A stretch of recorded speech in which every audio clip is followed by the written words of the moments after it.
నడుస్తూనే ఉంది, ఇది ఒక సీరియల్లా. ఇవి నడుస్తుంటాయండి. రెండు విషయాలు ఏమంటే ప్రభుత్వం అక్కడ అధికారంలో ఉన్న ప్రభుత్వము కూటమి వాటిని ఒక ప్రధాన అంశంగా తీసుకున్నాయి. ఇప్పుడు మీరు అదే ఉంది, నేను నిన్న విజయవాడలో ఉన్నాను, అంతకుముందు ఎవరో భూములు రాయించుకున్నారు, ఇట్లా బలవంతాన్ని రాయించుకున్నారు.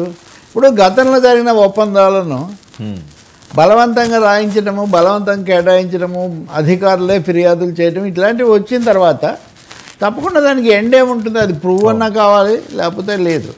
ఇప్పుడు మీరు ఈడీ ఇప్పుడు ఫార్ములా రేస్ కేసు ఉంది, అందులో ఇటువంటి సమస్యలు ఏం లేవు, అది వేరే కేసు. ఇక్కడికి వచ్చేసరికి ఇప్పుడు మీరు నాకు రాసిచ్చారు, లేకపోతే మనం ఏదో లావాదేవీలు చేసుకున్నాం అంటే ఆ ప్రభుత్వం ఉన్నప్పుడు దానికి అనుకూలంగా ఉండి మళ్ళీ ఇప్పుడు వచ్చింది కాబట్టి లాభం పొందుదామని ప్రయత్నం చేసేవాళ్ళు ఉండొచ్చు. లేదంటే నిజంగా కూడా అప్పుడు వీళ్ళు రాజ్యం పూర్తిగా చెల్లుబాటు అయింది కాబట్టి అనేకమైనటువంటి పనులు, చాలా ఫిర్యాదులు ఉన్నాయి కదా. అందులో పెద్దది ఇది ఒక కార్పొరేట్ కైండ్ ఆఫ్ థింగ్. దాని మీద సిఐడి కేసు పెట్టింది. సిఐడి కేసు పెట్టడానికి కారణం ఆ కేవీ రావు అని ఆయన ఫిర్యాదు. అవును, కేవీ రావు ఫిర్యాదు ఆధారంగా సిఐడి కేసు పెడితే సిఐడి కేసు ఆధారంగా ఇప్పుడు ఎన్ఫోర్స్మెంట్ డైరెక్టరేట్ చేస్తుంది. కాకపోతే ఇది జరగలేదు అని వీళ్ళు చెప్పడం లేదు కదా, ఎందుకంటే ట్రాన్స్ఫర్ అయిపోయింది కదా. అందువల్ల ఇక్కడ సమస్య చాలా ఉంది. ఒకటేమో అసలు అరవిందో వాళ్ళు తీసుకున్న తర్వాత కాకినాడ పోర్టే దారి తప్పిపోయింది అన్నది ఒక ఫిర్యాదు. దాంట్లో మళ్ళీ వాళ్ళు తీసుకోవడమే చాలా తప్పుగా జరిగింది అంటే ఇప్పుడు బ్యాక్ టు కేవీ రావు అనుకోవాలి కదా, ఇంకంతే. సో ప్రభుత్వం గట్టిగా ఉన్న తర్వాత ఇది జరగవచ్చు, అదేమి పెద్ద సమస్య కాదు. విజయసాయి రెడ్డి ఇప్పటికే ఆయన చాలా కేసుల్లో అన్నింటిలో వెళ్తున్నాడు, ఆయన వాంగ్మూలాలు ఇస్తున్నాడు, లేకపోతే క్వాష్ పిటిషన్లు వేసుకుంటున్నాడు. దీని మీద కూడా అదే చేస్తాడు, స్వయంగా ఆడిటర్ కాబట్టి. అలాంటి అనేక లావాదేవీలు అనుమానాస్పదమైన వివాదాస్పదమైన వాటితో ఆయనకు సంబంధాలు ఉన్నాయి అనడం ఒక అభిప్రాయం బలంగా ఉంది. అది ఆయన రాజకీయ జీవితం కంటే ముందే మొదలైంది కదా. ఓకే, ఆడిటర్ దీంట్లోనే అసలు ఆడిటర్ దాని నుంచి కూడా తీసేయాలని కూడా ఒక కేసు ఏదో వస్తే అది కూడా తెలంగాణ కోర్టు మీద ఉంది ముందు. ఇవన్నీ కోర్టుల్లో తేలాల్సిన అంశాలే. ఆసక్తికరమైనది ఏంటంటే ఆ సీజ్ ది షిప్ అన్నది పోయి రిలీజ్ ది షిప్ అన్నారు. రిలీజ్ ది షిప్ అని అది 52 రోజులు ఏదో అయిన తర్వాత ఇప్పుడు రిలీజ్ చేశారు కేంద్ర ప్రభుత్వం. అసలు ఇది ఆఫ్రికాతో మనకి ఏదో ఒప్పందం ఉండి మనం బియ్యం పంపిస్తుంటే దాన్ని ఇలా ఆపడం ఇబ్బంది అంతర్జాతీయ సంబంధాలలో అని చెప్పడం. రెండోది మన ఎగుమతులు పెరగాలని ఏ దేశమైనా కోరుకుంటుంది కదా. తప్పులుంటే వేరే విషయం, కానీ ఒకటేమో రాష్ట్ర ప్రభుత్వానికి సీజ్ చేసే అధికారం లేదు, అది చేశారు. దాన్ని ఇప్పుడు తర్వాత కొన్ని ప్రయత్నాలు చేసినా అదేమి ఎస్టాబ్లిష్ అయ్యి ఆ పడవ మొత్తం కాదు కదా, ఆ పడవలో కొంత భాగమే. అందువల్ల దాన్ని ఇప్పుడు seize the to release the ship అనే దగ్గరికి వచ్చింది. ఇప్పుడు అక్కడేమో రిలీజ్ చేశారు, ఇప్పుడు ఈయనకేమో ఈ ఈడీ కేసు ఎలా పరిణమిస్తుంది మనం చూడాలి. చాలా సమయం పడతాయి ఏదో ఆఘమేఘాల మీద అవ్వటం కానీ, ఓకే, లేకపోతే ఏదో తేలిపోయి ఇప్పుడే శిక్ష పడతాయి ఇంక జైలుకి తప్పదు అది ఇది అంటారు. అదంతా చాలా ప్రాసెస్ ఉంటుంది ఈ కేసు వరకు. Because it is basically a kind of forced transaction ఒకటి జరిగింది, అది ప్రూవ్ కావాలి. నేను అవన్నీ ఎలా జరుగుతాయో చూడాలి మనం. ఈడీని కూడా సవాల్ చేయొచ్చు, ఎందుకంటే ముందు సిఐడిదే నేను ఒప్పుకున్నప్పుడు ఈడీది ఎందుకు, ఇదే జగన్ కేసుల్లో ఉన్న ఇది కూడా. ఈడీకి ముందు మీరు సిబిఐ కేసులు తేల్చండి, ఇవి తేలితే కదా ఈడీ కేసులు నిలుస్తాయన్నది ప్రధానమైన వాదన. అంటే కాదు, ఈడీ అనేది ఒక సపరేట్ ఎంటిటీ, దానిపైన చేస్తుంది, దీనికోసం ఆగక్కర్లేదని ఒక జనరల్ వైఖరి కూడా తీసుకున్నారు. కానీ మేము సిబిఐ కేసుల్లో చెప్పిన మా మాటలనే వాళ్ళు మాకు వ్యతిరేకంగా వాడుకోవచ్చు కదా అని. కాబట్టి అట్లా ప్రతిష్టంభనలో ఉన్నాయి. ఇది కూడా నడుస్తుంది అనుకుంటా కొన్ని నెలల పాటు. ఇబ్బంది వాళ్ళని కాస్త దిగ్బంధనం, దిగ్బంధనంలాగా ఇది కేసు దిగ్బంధనం, కేసులతో దిగ్బంధనం చేసే ఒక ప్రక్రియ భారీగా జరుగుతుంది. వాళ్ళు చేసిన పనులు అవే. సార్ ఏంటి దిల్ రాజు గారు కామెంట్స్కి సంబంధించి తెలంగాణలో టికెట్ రేస్ పెంచమని అడుగుతాం. ఇప్పుడు అధికారంలో ఉన్న వాళ్ళు అస్మది ఇలా తస్మది ఇలా అన్న సమస్య ఒకటి. నేను ఇదే బుక్ ఎగ్జిబిషన్ మా మీటింగ్ ముందు ఏదో వేరే కార్యక్రమం ఒకటి ఉంది, ఏబి వెంకటేశ్వరరావు గారు అక్కడ ముఖ్య అతిథి. ఏబి వెంకటేశ్వరరావు గారిని ఒక 7-8 నెలల కిందట ప్రభుత్వం ఉన్నప్పుడు ఆయన పట్ల వాళ్ళు ఎలా వ్యవహరించారు, ఈ కొత్త ప్రభుత్వం వచ్చిన తర్వాత రాజకీయంగా సామాజికంగా ఎలా ఉంది మనం చూస్తే ఇదొక పోటీ. ఏదేదో మ్యూజికల్ పొలిటికల్ చైర్స్ లాగా ఈ రకరకాల శక్తులు రకరకాల వాటి ప్రభావం అధికారుల మీద ఎలా పడుతుంది, ఇది ఒక పెద్ద పజిల్ లాగా ఉంది ఆంధ్రప్రదేశ్ రాజకీయాలు. అధికారులు కూడా ఏం చేస్తే మంచిది, ఏం సంతకం పెట్టాలి, ఈ కేసు ఒప్పుకుంటే మంచిదా లేదా. ఇప్పుడు రఘురామకృష్ణరాజు గుండెల మీద కూర్చున్నవాడు ఒకడు, చెప్పినవాడు ఒకడు, ఎవడు, ఇది ఒకటి కాదు. హాస్పిటల్ సూపరింటెండెంట్ ఊహించలేని స్థాయిలో రకరకాల విభాగాల్లో ఉన్న అధికారులు ఐపీఎస్లు ఐఏఎస్లతో సహా చిక్కుకున్న పరిస్థితి చూడాలండి. ఇంకంతే విజయసాయి రెడ్డి ఏమేమి సమర్పిస్తాడో ఏంటో. ఆయన బయట మాట్లాడితే పెద్ద ఉపయోగం లేదు. వీళ్ళు అయిపోయిందంటే అది అయిపోలేదు, ఆ పాతవే అయిపోలేదు ఇంకా, అంతే కదా సార్. దిల్ రాజు గారు దిల్ రాజు నిజానికి ఈరోజు ఉదయం ఆయన ప్రెస్ మీడియాతో మాట్లాడారు. చాలా సమగ్రంగా 3 సినిమాల్లో 2 ఆయనకు నేరుగా ఉంది, 3వ దాంట్లో కూడా మాకు శిరీష్తో సంబంధాలు ఉన్నాయి, మేము కలిసే ప్లాన్ చేసుకుంటామని చెప్తున్నారు. సంక్రాంతికి రావటం, ఆ 3వ సినిమా పేరే సంక్రాంతికి వస్తుంది. సో సంక్రాంతికి 3 సినిమాలు విడుదల కావటం, 3 హీరోలకు సంబంధించినవి. అందులో గేమ్ చేంజర్ అనేది చాలా భారీగా పాన్ ఇండియా RRR తర్వాత వస్తుంది. ఎక్స్పెక్టేషన్స్ ఈ మధ్యలో వచ్చిన పుష్ప 2 అది వీటి నేపథ్యంలో ఏం జరుగుతుంది? ఆంధ్రప్రదేశ్ ప్రభుత్వం టికెట్లు పెంచుకోమని అధికారం ఇచ్చేసింది. తర్వాత దాన్నేమో ఉభయ కమ్యూనిస్ట్ పార్టీలు కూడా వ్యతిరేకిస్తూ ప్రతిసారి ఇలా అయితే ఎట్లా, ఏదో లెక్క ఉండాలని వాళ్ళు మాట్లాడారు.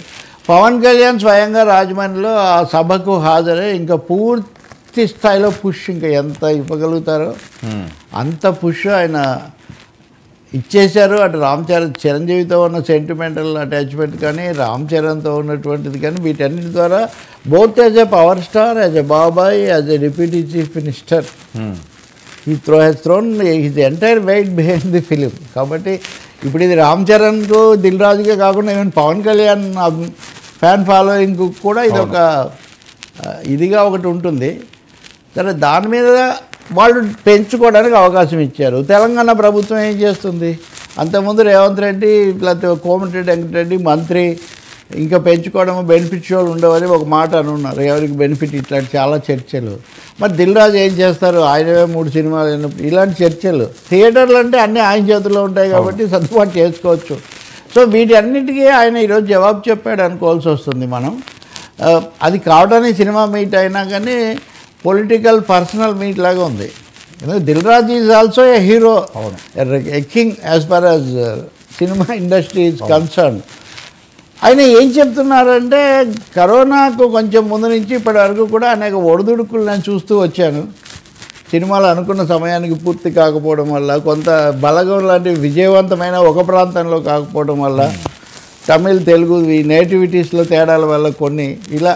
ఇప్పుడు ఉదాహరణకు విజయ్ సినిమా తమిళంలో సూపర్ హిట్ అయితే తెలుగులో అంత రాకపోవటం, బలగం సినిమా తెలంగాణలో సూపర్ హిట్ అయితే ఆంధ్రలో రాకపోవటం, పవన్ కళ్యాణ్ అనుకున్న దానికంటే ఆలస్యం కావటం, ఇట్లా అనేక కారణాల వల్ల. అంటే దిల్ రాజు అంచనాలు కూడా తప్పుతున్నాయా, కొంచెం అటు ఇటు అవుతుందా అని ఇండస్ట్రీ అంతా ఆలోచిస్తున్నప్పుడు ప్రిస్టేజ్ క్వశ్చన్లో దాదాపు ప్రిస్టేజ్ క్వశ్చన్, రెండవది తనకు ఒక పరీక్ష పెట్టుకున్నట్టుగా ఇవన్నీ నేను రిలీజ్ చేస్తున్నానని ఆయన చెప్తున్నారు. బహుశా ఏ ఒక్కరికంటే ఆయన మీడియాతో ఇంటరాక్షన్ ఎక్కువ, మీడియాను బాగా ఎంగేజ్ చేస్తారు, అవి ఎంజాయ్ కూడా చేస్తారు అనుకుంటాను. అది చాలా విషయాలకు ఆయన అక్కడ జవాబులు చెప్పారు. కీలకమైన ప్రశ్న మటుకు టికెట్లు పెంచుకోవడం అనేది ఆంధ్రలో జరిగింది. ఇక్కడ రేవంత్ రెడ్డి అంటే ఆయన ఇప్పుడు అసలు రహస్యం చెప్పాడు. ఆ రోజు కూడా నేను మీకు చెప్పాను, ఏ సినిమాకి ఆ సినిమా అప్రోచ్ అవ్వాల్సిందే కానీ ఒక యూనివర్సల్ యూనిఫామ్ పాలసీ అంటూ ఏముండదు. పాలసీ ఉంటుంది. సో రేవంత్ రెడ్డి గారు అన్నీ ఇస్తానని చెప్పాడు కదా. నేను ఆ రోజే చెప్పాను, మీరు నా మీడియా కాన్ఫరెన్స్ మీరు జాగ్రత్తగా వినండి, ఆయన పాజిటివ్గా ఉన్నాడు, అన్నీ ఇస్తాడనే నేను చెప్పాను. రేవంత్ రెడ్డి మాకేదో అడ్డంకి అవుతాడన్న ఇది లేదు నాకు. నేను నిర్మాతగా వెళ్ళి కలుస్తాను, కలిసి తప్పకుండా అనుమతులు తెచ్చుకుంటాను అనే నమ్మకం నాకు ఉంది అని ఆయన చెప్తున్నాడు. ఇంకొక మాట చెప్పాడు, ఈ పోటాపోటీ ఒత్తిడి వాతావరణంలో ఇంతమంది ఇన్ని అన్న తర్వాత నేను శంకర్ అయితే కనుక, దర్శకుడు శంకర్ ఇంకెప్పుడు నిర్మాతలను పెద్ద జోక్యం చేసుకునేవాడు, దగ్గరగా యాక్సెసిబిలిటీ కూడా తక్కువ.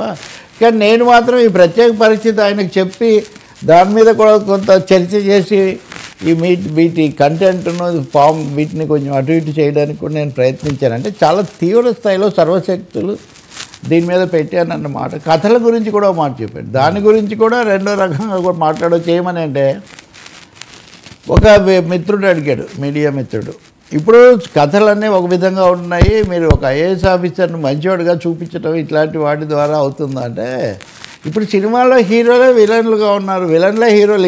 ఇప్పుడు చూస్తున్న చర్చ కూడా అదే కదా. సో హీరోలకు విలన్లకు పెద్ద తేడా ఏముంది, విలన్తోనే ఘర్షణ పడుతున్నట్టుగా ఉన్నటువంటి పరిస్థితి. సో ఈ గేమ్ చేంజర్ ఆ విషయంలో కూడా థీమ్ చేంజర్ లేకపోతే చేంజ్ చేసేటటువంటి ఒక విధంగా ఇది వస్తుంది, మీరు చూస్తే బాగుంటుందని. బహుశా చిరంజీవి మొన్న అది వ్యాపారవేత్తల సమావేశంలో మాట్లాడింది కూడా దీనికి కొంచెం కంటెంట్, క్యారెక్టర్ ముఖ్యం. ఎంతన్నా మనకు టాలెంట్ ఉండొచ్చు, మనకు ఎలివేషన్ రావచ్చు, కానీ దాంతో మనం వినయంగా ఉండటము, వాస్తవాలు గుర్తించడం అనేది మర్చిపోకూడదు అని ఆయన. ఇవన్నీ చూస్తుంటే ఒక పాజిటివ్ ఇమేజ్తో ఈ సినిమాను, ఈ గ్లోబల్ అది మెగా పవర్ స్టార్ను ప్రొజెక్ట్ చేయడం జరుగుతుందని అనిపిస్తుంది. దిల్ రాజుకి బహుశా ఏదైనా భరోసా ఉండాలి. మరి రేవంత్ రెడ్డి ఎప్పుడు ఏ రూపాయలు ఆయన అది కూడా చెప్పాడు. సో భవిష్యత్తులో మేము ఇవన్నీ చర్చ చేస్తాము అని. పవన్ కళ్యాణ్ ఇంకో మాట అన్నాడు మొన్న, మేము చాలా కష్టాల్లో ఉన్నప్పుడు దిల్ రాజు వకీల్ సాబ్ సినిమా తీసుకొని దానికి ఇచ్చిన డబ్బులే జనసేనకు పెట్టుబడి, జనసేనకు దిల్ రాజు ఒక విధంగా మాకు ఎన్నికల్లో పోటీ వీటి అన్నిటికి కూడా డబ్బు పెట్టుబడి పెట్టినట్టు అని కూడా ఒక మాట ఆయన మొన్న అన్నాడు. ఇంకోటేమో తన మొదటి సినిమా తొలి ప్రేమ దిల్ రాజు రావడానికి అది సాధనమైంది అని కూడా. అంటే ఈ విధంగా కొంచెం బాగా థిక్ బ్లాజం ఇదిగా ఉందన్నట్టుగా ఆయన చెప్పారు. అవన్నీ ఆయన రెఫర్ చేశారు. But all said and done, నేను ఇందాక అన్నట్టుగా రాజమండ్రి ఈవెంటు అంత పెద్ద సక్సెస్ అయిందంటే mainly because of Pawan Kalyan. ఓ డిప్యూటీ చీఫ్ మినిస్టర్ హోదాలో ఉండి ఇవన్నీ చేసి ఆయన స్వయంగా నన్ను గురించి అన్ని మంచి మాటలు చెప్పి దీన్ని ఆయన ప్రోత్సహించారు. కాబట్టి ప్రూవ్ చేసుకుంటానని సవాలే ఒక విధంగా దిల్ రాజు దీన్ని సవాల్గా తీసుకుంటున్నాను నేను.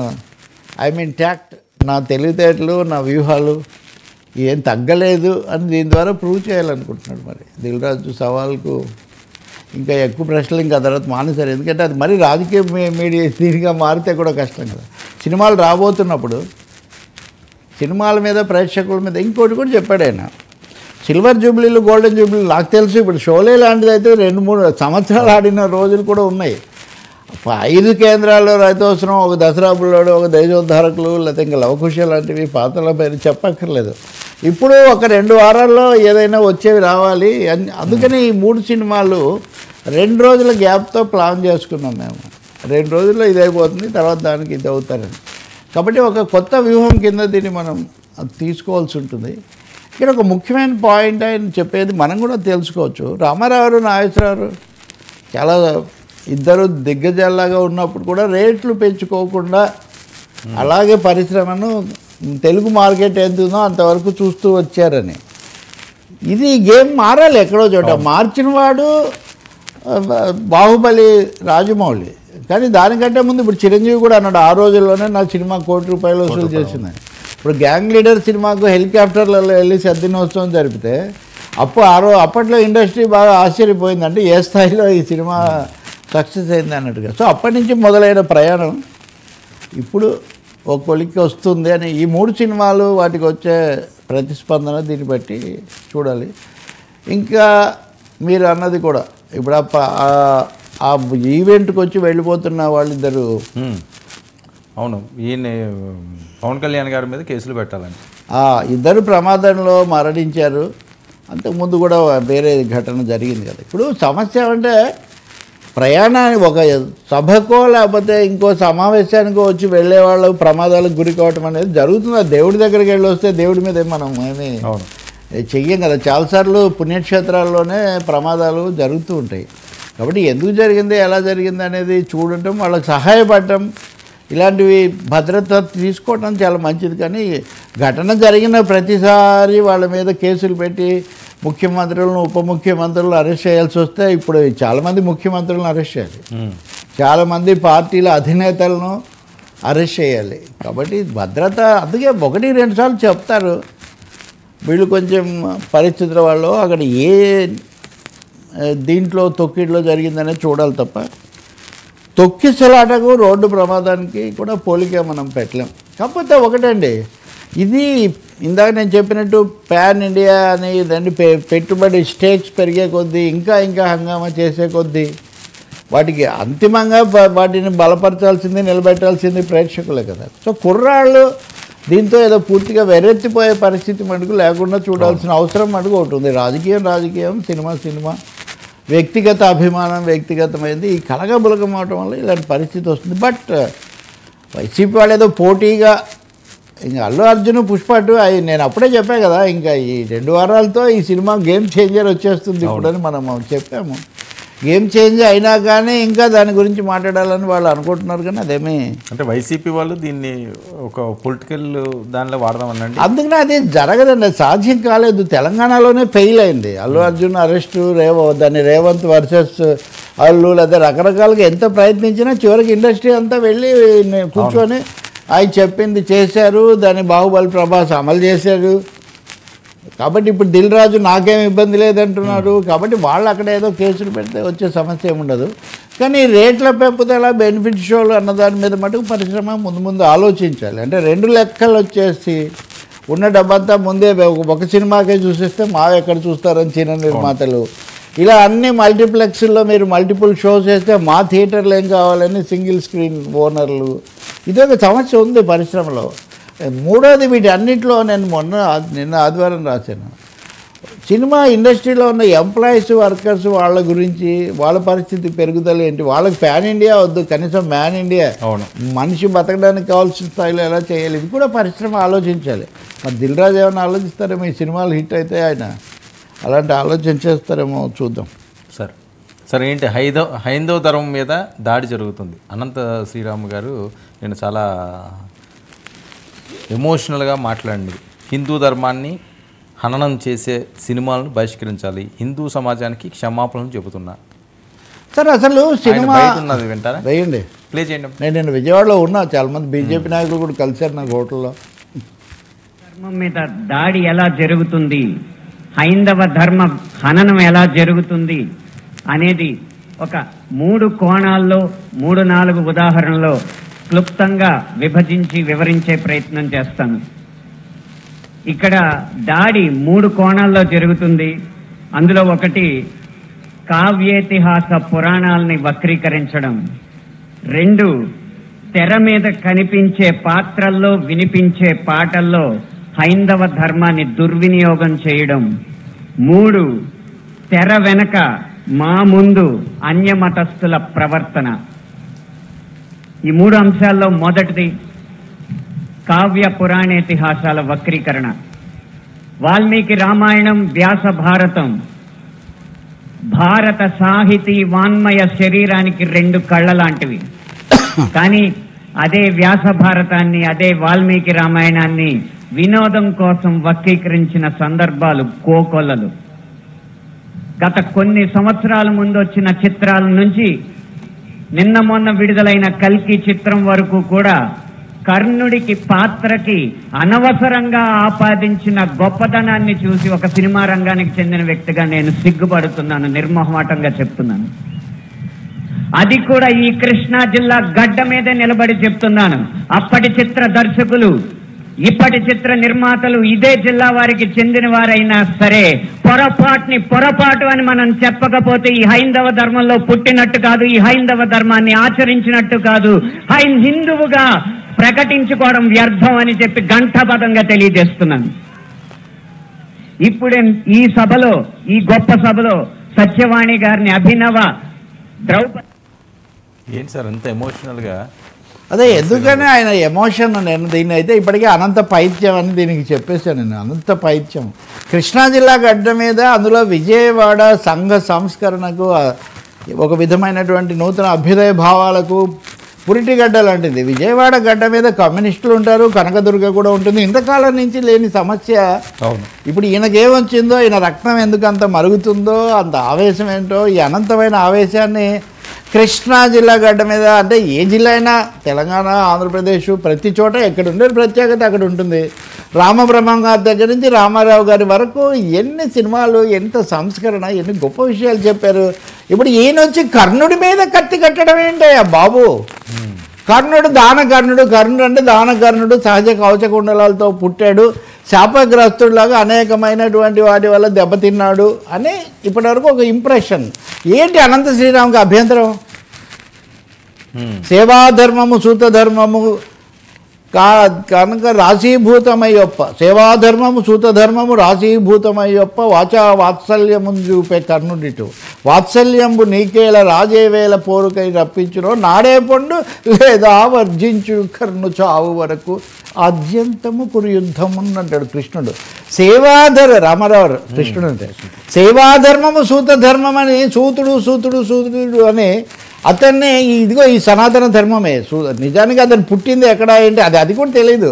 బ్రహ్మజ్ఞానం ఉంది, మాకు అన్నీ తెలుసు అనేవాళ్ళు. మరి కర్ణుడు అనేవాడు కుంతిదేవికి పాండ్రా తెలియదా వాళ్ళకు? కాబట్టి నేను చెప్పేది ఏంటంటే, అంటే ఒక విధంగా అయినా తప్పు పడుతుంది వ్యాసుని. వ్యాస వాల్మీకులు రెండు కళ్ళ లాంటి వాడు అంటున్నాడు కదా.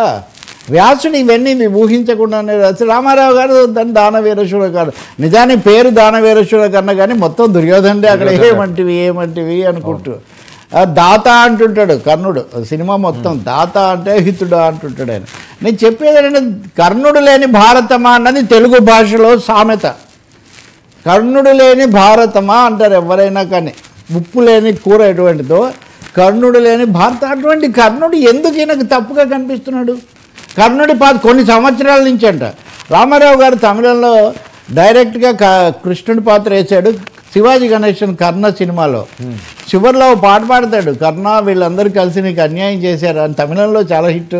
సౌందరరాజన్ తెలుగులో కూడా ఆయనే పాడాడు, చాలా బాగుంటుంది. నిజానికి కర్ణుడి విషయంలో దాన్ని సామాజిక కోణంలో చూసే బదులు సనాతన కోణంలో చూసి ఇన్ని సంవత్సరాలతో కర్ణుడిని ఒక్కరిని చూస్తే పర్వాలేదు, అనంత శ్రీరామ సీతామాతల్ని కూడా చూసావు కదా మహానుభావ. లవకుశ కూడా తప్పంట. రాముడు ఎందుకు చేశాడు అసలు? లవకుశ చూసి కంట తడిపెట్టని తెలుగమ్మ ఇప్పటికీ లేదు. లవకుశతో పోల్చదగినంత అద్భుతమైన ఒక దృశ్య కావ్యం ఇప్పటికీ విజయాల్లో కానీ వాణిజ్యపరంగా కానీ మహిళలను గౌరవించడం లేదు. ఇప్పుడు లవకుశం కూడా తప్పు. ఈ గొడవ ఎందుకండి అసలు? మీరు ఈరోజు విషయాలు వదిలేసి ఒక సినిమాగా చూడకుండా సినిమాను మతపరంగా హిందూ వ్యతిరేక సినిమాలు, ముస్లిం వ్యతిరేక సినిమాలు, క్రైస్తవ వ్యతిరేక సినిమాలు ఇలా ఉన్నాయా? ఇలా తీస్తారా? అయ్యా కృష్ణుడు, దుర్యోధనుడు, రాముడు, రావణాసురుడు, కీచకుడు అన్ని పాత్రలు వేసిన రామారావు గారు ఒకే కుటుంబం సినిమాలో రహీం పాత్ర కూడా వేసాడండి. అందరికీ ఒక్కడే దేవుడు, కొందరికి రహీము, కొందరికి రాముడు, ఏ పేరున పిలిచినా దేవుడు ఒక్కడే, దేవుడొక్కడే అని పాడతాడు. పూలలో ఉన్నాయి 1000 రకాలు, పక్షులలో ఉన్నాయి 1,00,000 విధాలు, రేకులు ఉంటేనే పువ్వు అంటాము, రెక్కలు ఉంటేనే పక్షి అంటాము, కులాలు ఏవైనా మతాలు వేరైనా మంచి మనసు ఉంటేనే మనిషి అంటాము. మనుషులమై మనమంతా కలిసి ఉంటాము. కలిసి ఉండమని చెప్పారు కానీ పెద్దలు కలహించమని ఎక్కడ చెప్పలేదు స్వామి. అనంత శ్రీరాముల వారు ఊగిపోతున్నారు. మనం ఈ అనంత శ్రీరాముల బదులు అసలైన శ్రీరాముడి దగ్గరికి వెళ్తే ఆయన వానరులను సైనికులుగా చేర్చుకున్నారండి. వానరులు ఇంక వాళ్ళ కులాన్ని కూడా ఆపాదించలేము. వాళ్ళకు కుల మతాల రేఖలకు అవతల ఆయనకు సహాయపడిన వాడు జటాయువు పక్షి. సో ఉడత కూడా సాయం చేసిందండి. దీని అంతట్లో నుంచి మనం తెలుసుకోవాల్సింది ఏంటంటే, ఒక సార్వజనికమైన సమైక్య సామరస్యాన్ని తెలుసుకునే బదులు అనంత శ్రీరామ్ గారు అక్కడికి వచ్చి సినిమాలు బహిష్కరించాలట. రెండో భాగం మీరు చూడండి, మరింత ప్రమాదకరమైంది. పరిశ్రమలో ఉన్న హిందూ వ్యతిరేక శక్తులు వ్యక్తులట. ఈయన పాట రాశాడంట. ఆ పాటలో అనంతకోటి బ్రహ్మాండ నాయక ఇట్లాంటి పదం ఏదో వాడితే ఆ దర్శకుడు దాన్ని తీసేయమన్నాడంటే, సంగీత దర్శకుడు ఈయన ఒప్పుకోలేదట. అందుకని ఆయన తీసుకోలేదట. అప్పటి నుంచి ఆయన బహిష్కరిస్తే బెంచడం సార్ అది. దాన్ని పరిశ్రమకు మతాలకు మీరు ఎందుకు ఆపాదిస్తున్నారు? ఆ రోజు ఏం జరిగిందో మొత్తం రికార్డు మా ముందు పెట్టండి. ఆ పాట ఆ పదం నాకు కూడా తెలుసు, నేను కవిత్వాల పాటలు రాస్తాను కాబట్టి ఆ పాట పొందుతుందా లేదా, ఇక్కడ ఇది కుదరదన్నది ఏమీ లేకుండా దాన్ని అంటే ఇక్కడ పురాణాలు తప్పు పడుతున్నారు, మొత్తం పరిశ్రమ మీద మీరు ఆరోపణ చేస్తున్నారు. మూడోది మరింత ప్రమాదకరమైంది, మీకు నచ్చకపోతే మీరు సెన్సార్ బోర్డుకు కోర్టుకు కూడా వెళ్ళొచ్చు. రాజ్యాంగ రీత్యా బహిష్కరించబడినారు. ఒక్కొక్కరు ఒక కారణంతో బహిష్కరిస్తూ పోతే ఈ భిన్న మతాలు ఉన్నటువంటి దిలీప్ కుమార్ ఎవరండి? దిలీప్ కుమార్ మొఘలే ఆజం లేని భారతీయ సినిమాని ఊహించగలుగుతాడా? అందుకనే ఇవి చాలా అర్థం లేని. ఒకటి అసలు నిన్న పెట్టిన సభే విజయవాడ నడిబోడిన హైందవ శంఖారావు మతాల ప్రాతిపదిక అటువంటి జరగలా పెట్టారు, వాళ్ళ ఇష్టం అనుకోండి. కానీ దేవాలయాలు నడపడం మనకే ఉండాలి, వాళ్ళకు ఉండకూడదని భారత రాజ్యాంగంలో ఉంటే తీసుకోండి. అట్లా రాజ్యాంగం అల్పసంఖ్యాకులకు అవకాశం ఇస్తుంది. ఎందుకని వాళ్ళ మతాలు రక్షించుకోవాలి, పెద్ద మతం వాళ్ళు మమ్మల్ని తొక్కేశారు అనే నింద రాకుండా ఉండటం కోసం రాజ్యాంగం 292 నుంచి 301 వరకు కొన్ని హక్కులు కల్పించింది. ఇది రక్షణ కోసం. నిజంగా చెప్పాలంటే మెజారిటీ మతం మీద నింద పడకుండా ఉండటం కోసం పెట్టింది. ఇప్పుడు ఆస్తులు ఎవరో కొట్టేశారు, ఇప్పుడు వక్ఫ్ ఆస్తులు కాపాడడానికి కొత్త చట్టం తీసుకొస్తాము, నాన్ ముస్లిమ్స్ను కూడా అందులో పెట్టొచ్చని ప్రభుత్వం కొత్త చట్టం తెచ్చింది. ఇప్పుడు జరుగుతున్న చర్చ వేరే ఇక్కడికి వచ్చేసరికి మావన్నీ మాకే ఇవ్వాలి, ఎవరు ఉండకూడదు, అసలు అన్ని మతం వాడు ఒక తోటమాలి కూడా ఉండకూడదు. ఎక్కడికి పోతుంది ఇది? ఎందుకు ఇలా మనుషులాగా?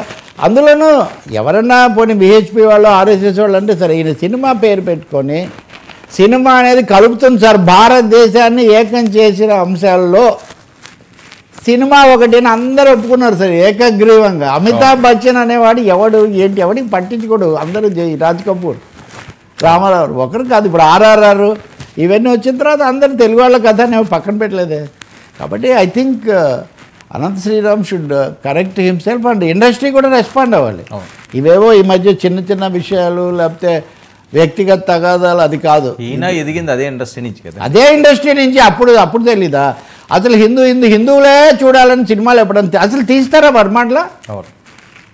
అలాగే టీవీలో కూడా హిందూ టీవీలు ముస్లిం టీవీలో ఇలా ఉంటాయి. నాకు అర్థం కాదు. ఛానల్స్లో అయినా పత్రికల్లో అయినా ప్రభుత్వాలైనా అసలు రాజ్యాంగం మనిషిని మనిషిగా చూడలేక మతం అనే ముద్రతో మతం కళ్ళద్దాలతోనే చూస్తామనేది చాలా తప్పు. ఒకవేళ ఇతరులు ఎవరైనా చేస్తే వాళ్ళకి చెప్పండి. నిన్న చిన్నజీయర్ స్వామి గారితో సహా చాలామంది స్వాములు వాళ్ళందరూ కూడా అక్కడ కూర్చున్నారు. ఇప్పుడు నేను చెప్తున్నా కదా, వక్ఫ్ బోర్డు విషయంలో ఏ వాదన చేస్తున్నారో దానికి పూర్తి విరుద్ధమైన వాదన ఇక్కడ చేస్తున్నారు. వాళ్ళందరూ చేస్తే ఒక విధంగానే ఏ పాట ఆయన చెప్పాడు, మహేష్ బాబు పాట, రాముడినైనా కృష్ణుడినైనా కీర్తిస్తూ కూర్చుందామా, వాళ్ళు ఏం చేశారో కొంచెం యోచిద్దాం మిత్రమా, ఇలాంటి పాటలు రావాలట. అంటే ఎలాంటి పాటలు రావాలో అనంత శ్రీరామ్ నిర్ణయిస్తాడా, నిర్దేశిస్తాడా, శాసిస్తాడా? ఏ సందర్భాలకు తగింది అది మాట్లాడతారండి, అది పాడతారు. కృష్ణుడు ఏం చెప్పినా కానీ చివరికి సినిమాలో పాండవులే గెలుస్తారు కదా. అందుకని I think it is going too much, going to for. మొన్న కూడా మనం చేసి ఆమె ఇప్పుడు చేసి నేను మీకు చెప్పాను కదా సార్, దీన్ని మీరు గట్టిగా తీసుకోకండి, 2 రోజుల్లో ఆయన మాట మారుస్తాడు అని చెప్పాడు. ఆయన క్షమాపణ చెప్పాడు. మరి మాధవీలత గారు చెప్పొద్దా? తాడిపత్రి మహిళలే పతివ్రతలు అది ఇది ఇలాంటి మాటలన్నీ ఎందుకు మాట్లాడారు? అసందర్భం కాదా? కాబట్టి సంయమనం చేసి క్షమాపణ చెప్పాడు, చెప్తాడని కూడా అనుకున్నానని మీతో కూడా ఐఎమ్ ఆన్ రికార్డ్. మాధవీలత క్షమాపణ చెప్పాల్సిన అవసరం లేదా? మహిళల గురించి ప్రత్యేకించి తాడిపత్రిలో మహిళలేని అసలు తాడిపత్రి మీద ఎందుకండి ఇంత గొడవ? ఒక ఊరు మీద ఒకసారి తాడిపత్రి, ఒకసారి పీఠాపురం, ఇంకోసారి కొత్తపేట. ఈ గొడవ ఏంటి అంటే కులం అయిపోయి మతం అయిపోయి ఇప్పుడు మనం ఊళ్ళ మీద కుటుంబాల మీద పడుతున్నామా? ఇది ఎంత మతానికి వీళ్ళ పైత్యానికి సంబంధం లేదు సార్. హిందూ మతంలో అందరూ కూడా గ్రామాల్లో ఉరుసు జరిగితే అందరూ పాల్గొంటారు, తేరును అందరూ లాగుతారు. దళితులు ఇక్కడ హిందూ మతంలో ఉంటున్న క్రిస్టియన్ కొలుస్తారు, అందరూ ఉన్నారు సార్ ఈ దేశంలో. కాబట్టి నిజంగా నాకు నిన్న చాలా బహిష్కరించండి సినిమా వాడు పిలిపివ్వడం ఏంటి సార్? ఎవరైనా పిలిపిస్తే ఇది చాలా తప్పు అని చెప్పాల్సింది పోయి చూడాలి మరి ఏమైనా పరిశ్రమ ఏమైనా స్పందిస్తుందా, లేకపోతే 4 రోజులు ఆగుతుందా? కానీ కరెక్ట్ కాదు, అది మన ఇండస్ట్రీకి అసలు ఆ లక్షణాలే లేవు. ఎస్డి లాల్ రామారావు గారు సూపర్ హిట్స్ అన్నీ ఎస్డి లాలే. ఇలా ఆయన పూర్తి వివరాలు నాకు తెలియదు, కానీ ఇలాంటివి చాలా ఉన్నాయి. ఆయనకు బాగా డ్రెస్సులు కుట్టిన విజయవాడ డ్రైవర్ ఎవరు, టైలర్. చూడండి చాలా ఉన్నాయి. అలా చెప్పాలంటే సలీం అండి తెలుగు సినిమాలో ఇన్ని డ్యాన్సులు ఇవన్నీ తీసుకొని వచ్చి మొదట బాగా తెచ్చిన వాడు సలీం, విన్సెంట్ ఫోటోగ్రాఫర్. ఏంటి సార్ ఈ మొత్తం అని. ఏఆర్ రెహమాన్ సార్ అందరికంటే ఇప్పుడు బహుశా ఆయన గురించి చెప్తున్నాడేమో. వందే మాతరం అని పాట కొత్త రాగం ఇచ్చి భారతదేశానికి కొత్త పుంతలు తొక్కిచ్చింది రహీం కదా. ఎందుకు ఈ బహిష్కరణ మాటలు ఎందుకండి? సార్ యా సార్, సుప్రీంకోర్టును ఆశ్రయించిన మంచు మోహన్ బాబు గారు. ఏంటి మోహన్ బాబు గారు మంచుకి కష్టాలు కొనసాగుతూనే ఉన్నాయా? అంటే ఈ పుష్ప కష్టాల్లో మంచు కష్టాలు మరుగున పడ్డాయి. అవును. ఇప్పుడు ఏమంటారు ఆయన మళ్ళీ తనకు రక్షణ అరెస్ట్ మీడియా ప్రతినిధిపై దాడి కేసులో బెయిల్ కోసం సుప్రీంకోర్టు మోహన్ బాబు ఇప్పటికే ముందస్తు బెయిల్ నిరాకరించిన తెలంగాణ కోర్టు హైకోర్టు నిర్ణయాన్ని సవాల్ చేసిన మంచు మోహన్ బాబు. నేను అనుకోవటం సుప్రీంకోర్టు జోక్యం చేసుకోవచ్చు సార్. అసలు చాలా వరకు బెయిల్ విషయాలు ట్రయల్ కోర్టు చూసుకోవాలనేది సుప్రీంకోర్టు యొక్క అభిప్రాయం. అయితే ఇక్కడికి వచ్చేసరికి బెయిల్ విషయంలో బెయిల్ ఈజ్ ఏ రూల్ అంటారు కాబట్టి మీరు ఎందుకు ఇవ్వడం లేదు పరిశీలించండి పలానా తేదీ లోపల అని చెప్పే ఒక అవకాశం ఉంటుంది. సుప్రీంకోర్టు తను జోక్యం చేసుకొని బెయిల్ ఇచ్చేటంత తీవ్రమైన అంశంగా దీన్ని పరిగణించకపోవచ్చు. ఇక్కడ రాజకీయ చర్చలు హైకోర్టుకైనా చెప్తుందా, లేకపోతే హైకోర్టు ఈ సీజ్డ్ ఆఫ్ ది మ్యాటర్ కదా వాళ్ళు చూసుకుంటారులే అని చెప్తుందా. రెండోది మీకు అరెస్ట్ నోటీస్ ఇచ్చారా? ఇంతకుముందు అడిగిన ప్రశ్న ఇదే చాలామందిని. మిమ్మల్ని అరెస్ట్ చేసే నోటీసు మీకు ఇచ్చుంటే మీరు బెయిల్ కోసం మా దగ్గరికి రావాలి. కానీ మీరు ముందుగానే ఊహించి ప్రతి ఒక్కరు కూడా మమ్మల్ని అరెస్ట్ చేస్తారని వస్తే దాని బెయిల్, అది కూడా ట్రయల్ కోర్టు కాకుండా, జిల్లా కోర్టు కాకుండా, లేకపోతే హైకోర్టు కాకుండా ప్రతిదానికి సుప్రీంకోర్టుకు వస్తే ఏమవుతుంది, ఇలాంటి అభిప్రాయాలు వాళ్ళు చెప్పున్నారు. కానీ ఇప్పుడు చెప్పలేం కదా. దేశంలో చాలా విషయాల్లో న్యాయ వ్యవస్థలో అనేక భిన్నమైన తీర్పులు కూడా చూస్తున్నాము. చెప్పకుండా కిందకు పంపే అవకాశమే చాలా ఎక్కువగా ఉంటుంది. లేదు స్ట్రైట్ అవే ఎందుకు వచ్చారు, మీకేమో అరెస్ట్ వారెంట్ లేదు కదా అని అడగొచ్చు. ఒకటైతే తెలుస్తుంది, మీరు అన్నట్టు మంచువారి కష్టాలు, మోహన్ బాబు ఆత్మరక్షణ ప్రయత్నాలు తీవ్ర స్థాయిలోనే జరుగుతున్నట్టు కనిపిస్తుంది. ఇది ఆయన మొదట్లో మాట్లాడిన తీరుకు దీనికి చాలా తేడా. అవును. ఏమాత్రం ఆత్మవిమర్శ చేసుకోకపోగా ఆయన వాళ్ళ అబ్బాయి వీళ్ళందరూ 2-3 రోజుల పాటు ఫుట్బాల్ ఆడుకునే ప్రయత్నం చేశారు. అటు తిప్పి ఇటు తిప్పి చేశారు. ఇప్పుడు అది ఒక దీనికి వచ్చినట్టుగా ఉంది. సరే, ఈ కుటుంబంలో కలహాలు వాళ్ళ మధ్యన గ్యాప్ అది ఫిల్ అయిందంటారా? ఈ కేసు సంగతి ఒక పక్క అవుతుంటేనే అది మళ్ళీ వినిపించట్లేదు. తండ్రి మీద కొడుకు అంత చెప్పి పెట్టిన తర్వాత కొడుకుని తండ్రి కేసు ఒకరి మీద ఒకరు నన్ను ఆయన చంపుతాడంటే లేదా నాకు రక్షణ లేదని అది ఎలా పరిష్కారం అవుతాయండి అంత సులభంగా నేను అనుకోవట్లేదు. మీడియాలో మటుకు కొన్ని ఊహాగానాలు ఏవో చేస్తున్నారు, కానీ అసలు రాజకీయ ప్రవేశం కూడా చేయొచ్చు, ఇట్లాంటి సమస్యలు కూడా ఉన్నాయి కాబట్టి ఆ గ్యాప్ అంత సులభంగా ఫిలప్ అయ్యేదేమీ కాదు. సార్, సినిమా పెద్దలు మాట కూడా చెల్లలేదంటారు ఈ కుటుంబంలో? ఎవరు తలదూర్చారు సార్? ఇప్పుడు ఎవరు మీరు సినిమా ఇండస్ట్రీలో పెద్దలు ఎవరైనా దాంట్లో తలదూర్చారు? అదే అంటున్నాను, ఎందుకు అవ్వలేదండి? దూర్చారు ఎందుకు? అన్నదమ్ములు, తండ్రి, లేకపోతే వాళ్ళే ఒకరి మీద ఒకరు తీవ్రమైన ఆరోపణలు, దాడులు, బెదిరింపులు, లేదా లేఖలు ఇవన్నీ జరుగుతుంటే బయట వాళ్ళు ఎలా తలదూరుస్తారు? ఒకవేళ చూస్తే ఏమన్నా ఫోన్ చేస్తారేమో, కానీ బహిరంగంగా బాధ్యత ఎందుకు మీద వేసుకుంటారు? ఇప్పుడు మీరు అలాగే ఉదాహరణకు ఈ కుటుంబానికి ఆ కుటుంబానికి అని మొన్న అల్లు అర్జున్ ఇది ఉదంతం వచ్చినప్పుడు కూడా మిగతావన్నీ మాట్లాడాం, కానీ కుటుంబాల్లో ఉన్నాయో లేదా ఎవరు చూడలేదు కదా దాన్ని. అందుకనే ఇది మరీ ఒక విధమైన ఇబ్బందికరమైన పరిస్థితి కాబట్టి ఇది పెదరాయుడు చూసుకోవాల్సిందే. ఇంకా పెదరాయుడే స్వయంగా తీర్పు చెప్పి ఆయన చిక్కుల్లో పడిపోతే అది కూడా పెదరాయుడు స్వయంకృత అపరాధం. ఇది దీని న్యాయ పర్యవసానాలు, లీగల్ పర్యవసానాలు ఆయన ఎదుర్కోవాల్సిందే. దానికి ఇంకా వేరే. రెండోది మీడియాతో దాడి చేయటం అది కూడా తీవ్రమైన విషయమే. మనస్ఫూర్తిగా క్షమాపణ చెప్పలేకపోవటం, క్షమాపణ చెప్పినా కేసు ఉంటుంది, కానీ కనీసం ఒక ఆలోచన ఉందనే సానుభూతి అన్న వచ్చేది. అదేం జరగలేదు కదా. తర్వాత ఏదో వెళ్ళారు, కానీ ఇప్పుడు ఆయన వేరబౌట్స్ లేదా ఏంటి అవి కూడా పెద్దగా ఏమీ అంతగా తెలియదు ప్రజలకు. తెలియాల్సిన అవసరం లేదు, కానీ ఎందుకు గుప్తంగా ఉన్నారు కోర్టు